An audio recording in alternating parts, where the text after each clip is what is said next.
Imagine if every computer chip in your phone, laptop, and car was made right here in the United States. Sounds futuristic, right? Well, that's exactly the vision some politicians are selling. But is it even realistic? Today on BizNance Hub, we're diving into the truth behind Trump's tariffs, Nvidia's latest moves, and whether the tech industry can really be brought back to American soil, or if it's just a flashy headline. Trust us, there's a lot more going on than meets the eye. Welcome back to BizNance Hub, your weekly stop for everything business and tech. Nvidia, one of the biggest names in tech, recently took a hit in the stock market. Why?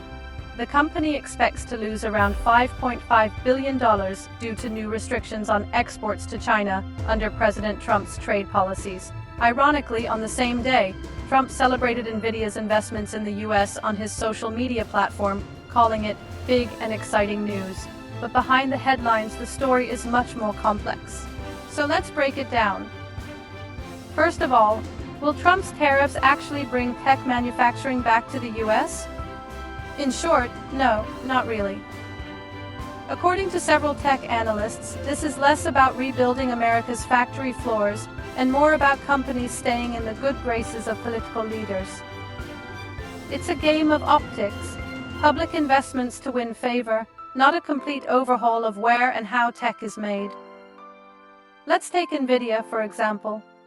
While they are working on producing their advanced Blackwell chips at TSMC plants located in Arizona, it's important to understand that this doesn't mean the entire Nvidia production line is moving stateside.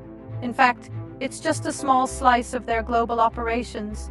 TSMC, the Taiwan semiconductor manufacturing company, has committed $165 billion to build new chip plants in Arizona. And companies like AMD, Apple, and Nvidia plan to use those facilities. But the volume of chips that can be made in those U.S. plants is nowhere near enough to supply all the needs of American consumers, let alone global demand. It's a start, sure, but it's far from a tech revolution. What we're really seeing is a series of strategic investments designed to strengthen relationships with U.S. policymakers while keeping core production where it's most efficient overseas. So what's stopping a full relocation of tech manufacturing to the U.S.? The answer lies in the global supply chain.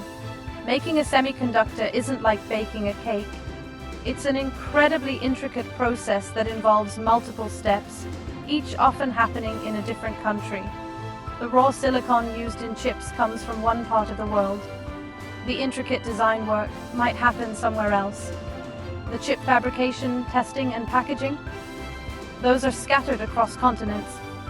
You might be able to assemble an iPhone in America, but its parts, everything from the screen to the battery to the chip, come from dozens of suppliers worldwide. And that's just one device. Even if the US builds more chip factories, it would still rely on foreign resources and expertise for raw materials, advanced machinery, and various parts of the manufacturing process. To illustrate the challenge even further, let's look at lithography, the process used to etch circuits onto chips. The machines that do this are mostly made in Europe.